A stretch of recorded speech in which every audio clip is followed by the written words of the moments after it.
अगर आप किसी केस में पार्टी नहीं हैं, यानी कि आप विटनेस भी नहीं हैं, पेटिशनर साइड से भी इन्वॉल्व नहीं है, रिस्पोंडेंट साइड से भी इन्वॉल्व नहीं है, लेकिन फिर भी कोई आपको बेवजह कोर्ट में घसीट देता है, यानी आपका नाम बेवजह बीच में डालकर आपके ऊपर डिफरेंट एलिगेशंस लगाकर आपकी मानहानि करता है, यानी कि आपकी डिफेमेशन करता है, तो ऐसे में क्या किया जाए? बहुत लोग सोचेंगे, या अगर वो किसी से पूछेंगे भी तो यही जवाब मिलेगा कि कोर्ट में तो किसी को भी कुछ भी बोलने की आज़ादी है, कोर्ट में तो कोई कुछ भी किसी पर भी बोल सकता है, उस पर कोई रोक नहीं लग सकती है। लेकिन नहीं, यहां पर एक एक्सेप्शन है। तो मैं आज आपको एक केस बताती हूं जो कि मेरे सामने ऐसा ही एक केस आया, ऐसा ही एक क्लाइंट आया और उसने मुझे कहा कि मैं एक केस में बिल्कुल भी कहीं से इन्वॉल्व नहीं हूं, लेकिन फिर भी उस केस के पार्टी ने, यानी उस केस का जो इन्वॉल्व व्यक्ति है, उसने बेवजह मेरा नाम बीच में घसीट दिया है और मेरे बारे में एलिगेशंस अपने उस केस में वो लगा रहा है। तो मैं क्या करूं?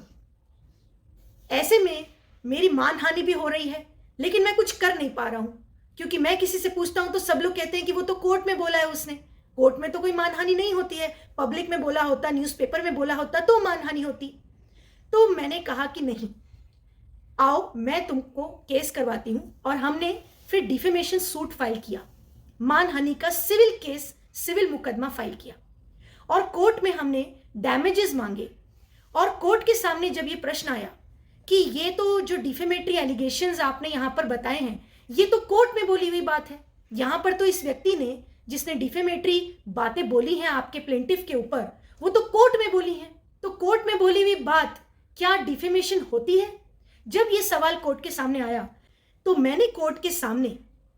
पूरा दृश्य एक खड़ा किया 2006 के एक केस का। 2006 में एक केस हुआ था राम जेठमलानी वर्सेस सुब्रमण्यम स्वामी का, जिस केस में ऐसा हुआ था कि एक कमीशन ऑफ इंक्वायरी के सामने सुब्रमण्यम स्वामी की cross examination senior advocate Ram Jethmalani ले रहे थे। तब सुब्रमण्यम स्वामी ने राम जेठमलानी पर पर्सनल एलिगेशंस लगाए। उस समय राम जेठमलानी ने ऑब्जेक्ट किया तो सुब्रमण्यम स्वामी ने उस समय तो माफी मांग ली, लेकिन उसके बाद से उन्होंने जब रिटन सबमिशंस दिए तो रिटन सबमिशंस में सुब्रमण्यम स्वामी ने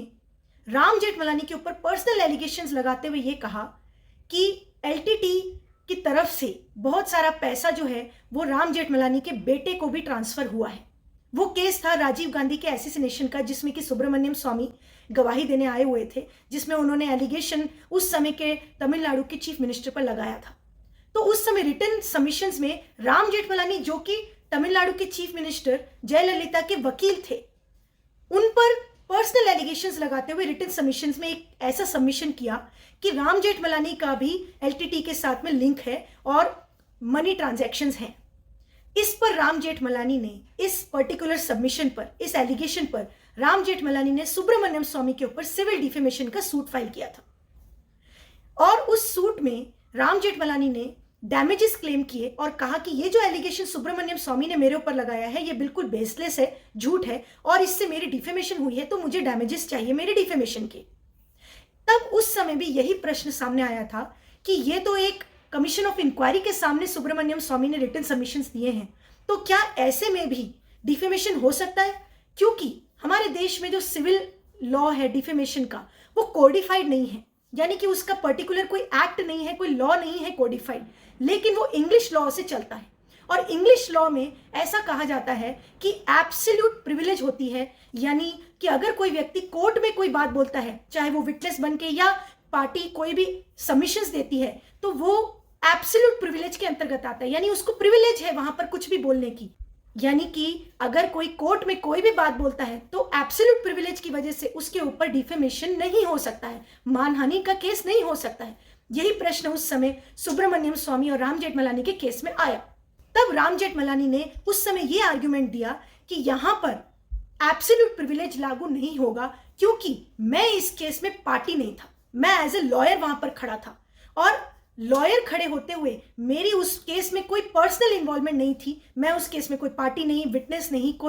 कोई उसमें मेरा संबंध नहीं। तो सुब्रमण्यम स्वामी मुझ पर अगर एलिगेशन लगा रहा है तो वो एब्सोल्यूट प्रिविलेज में कवर नहीं होना चाहिए, क्योंकि एब्सोल्यूट प्रिविलेज कोई इनफाइनाइट नहीं है कि वो किसी भी हद तक जो है वो प्रिविलेज मिले। एब्सोल्यूट प्रिविलेज सिर्फ इस हद तक है कि जो लोग उस केस में पर्टिकुलरली इन्वॉल्व हैं उनके बीच में वो एक दूसरे के ऊपर कुछ भी एलिगेशंस लगाते हैं तो वहां पर वो एब्सोल्यूट प्रिविलेज मिलेगी। लेकिन अगर कोई थर्ड पर्सन के ऊपर कोई एलिगेशंस लगा रहा है जो थर्ड पर्सन उस पर्टिकुलर केस से संबंधित भी नहीं है, तब एब्सोल्यूट प्रिविलेज नहीं मिलेगी। यही सब आर्ग्यूमेंट्स जो राम जेठमलानी वर्सेस सुब्रमण्यम स्वामी 2006 के केस में एब्सोल्यूट प्रिविलेज के ऊपर कोर्ट के सामने रखी गई थी, वही सब आर्ग्यूमेंट्स मैंने कोर्ट में रखी अपने क्लाइंट के केस में। और मैंने कोर्ट को बताया कि मेरा क्लाइंट जो है, जो प्लेंटिफ है, जो आपके सामने आया है डिफेमेशन का सूट लेकर, मेरा प्लेंटिफ उस केस में कहीं भी इन्वॉल्व नहीं था। जिसने डिफेमेशन किया है उसका प्राइवेट क्रिमिनल केस चल रहा है और उस क्रिमिनल केस में मैं कहीं से भी इन्वॉल्व नहीं हूं, मैं विटनेस नहीं हूं, लेकिन जानबूझकर बेवजह मेरा नाम बीच में डाला गया है, यानी मेरे क्लाइंट का नाम बीच में डाला गया है और उसके ऊपर पर्सनल बेसलेस एलिगेशंस लगाई गई हैं जो कि एब्सोल्यूट प्रिविलेज में नहीं आती, क्योंकि मेरा क्लाइंट उस केस में एज अ पार्टी नहीं है, ना ही कहीं से भी इन्वॉल्व है, ना ही उस पर्टिकुलर इंसिडेंट में वो विटनेस है। और जब ये सारी बातें मैंने कोर्ट के सामने रखी तो कोर्ट ने, सिटी सिविल कोर्ट ने हमें डिक्री दी और 3,50,000 का डैमेजेस अवार्ड किया। मैं आपके सामने पढ़कर बताती हूँ, ये जजमेंट है जिसमें कोर्ट ने फाइनल ऑर्डर पास कर दिया है that suit is partly decreed with cost, defendant do पे ₹3,50,000 to the plaintiff towards damages within 1 month of the order. In default, the decretal amount to carry interest at 8% per annum from the date of order. इसी के साथ मैंने court में ये भी कहा कि ये जो व्यक्ति जिसने मेरे क्लाइंट की डिफेमेशन की है अपने पर्सनल केस में एलिगेशंस लगाकर, वो दोबारा भी तो कर सकता है। तो साथ में इंजंक्शन भी हमने सीख की थी और कोर्ट ने इंजंक्शन भी प्रोवाइड की और कहा that defendant is restrained by decree of permanent injunction from making or writing or publishing the defamatory contents about the plaintiff directly or indirectly before any person or authority. ये decree मेरे हाथ में है और मुझे ये जजमेंट और decree मिली और मैंने क्लाइंट को कहा कि ऐसा कोई राइट नहीं है जिसकी कोई रेमेडी ना हो। अगर आपका कोई राइट इन्फ्रिंज हुआ है तो उसकी रेमेडी लॉ में जरूर मिलेगी। और साथ ही में यहाँ पर यह भी एक क्वेश्चन उठा था कोर्ट के सामने कि कोर्ट में बोली हुई बात का पब्लिकेशन कैसे हो, क्योंकि अगर कोई बात लिखी हुई बात होती है तो उसको डिफेमेशन में बोलते हैं लिबल, और लिबल का मतलब कहीं पब्लिश होना चाहिए। तो यहाँ पर एक और सवाल ये भी उठा था कि क्या कोर्ट में किसी डॉक्यूमेंट पर अगर कोई लिखी हुई बात है डिफेमेटरी तो वो लिबल कैसे है। लिबल में तो ये होना चाहिए कि कुछ लोगों ने वो पढ़ा है, जैसे न्यूज़पेपर में कोई डिफेमेटरी आर्टिकल छाप देता है तो वो कई लोग पढ़ते हैं तो वो डिफेमेटरी लिबल आर्टिकल हो जाता है। लेकिन यहाँ पर पब्लिकेशन कैसे हुआ, क्योंकि ये तो कोर्ट में दाखिल किया हुआ डॉक्यूमेंट है जिस पर डिफेमेटरी स्टेटमेंट दिया गया है, तो कोर्ट की 4 दीवारी में दाखिल किया हुआ डॉक्यूमेंट पब्लिकेशन कैसे माना जाएगा। तो यहाँ पर यह भी क्वेश्चन जब आया तो कोर्ट के सामने मैंने एक और जजमेंट रेफर करी जो कि है ऑनरेबल बॉम्बे हाई कोर्ट की जजमेंट श्रीमती माधुरी चिटनिस वर्सेस मुकुंद चिटनिस। ये 1990 का केस है,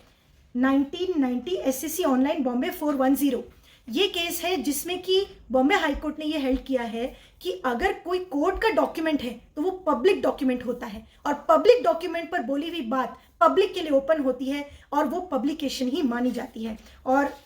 जो क्लाइंट के केस में मैंने ये रिलीफ दिलाया उसमें कोर्ट ने इस जजमेंट को रेफर करते हुए क्लियर कहा कि in the case of Madhuri Chitnis cited supra are honourable parent high court held that the imputations made in a proceeding which is filed in the court is publication. तो court ने ये भी बात को पूरी तरह से माना और हमें ये 3,50,000 की डिक्री प्रोवाइड करी, साथ में रिस्ट्रेन ऑर्डर भी प्रोवाइड किया। तो कभी आपके साथ ऐसा होता है कि आप किसी केस में इन्वॉल्व नहीं हैं, फिर भी किसी कारणवश, किसी दुश्मनीवश या किसी भी रीजन से सामने वाली पार्टी आपका नाम बेवजह कोर्ट में घसीटने के लिए जानबूझकर आपका नाम कोर्ट के कागजों में लिख रही है, आपके बारे में कुछ डिफेमेटरी स्टेटमेंट्स लिख रही है और आप उस केस में इन्वॉल्व भी नहीं है, तो ऐसे में आप क्या कर सकते हैं। तो ये रहा जवाब कि इस तरह से आप कोर्ट में जाकर रिलीफ ले सकते हैं।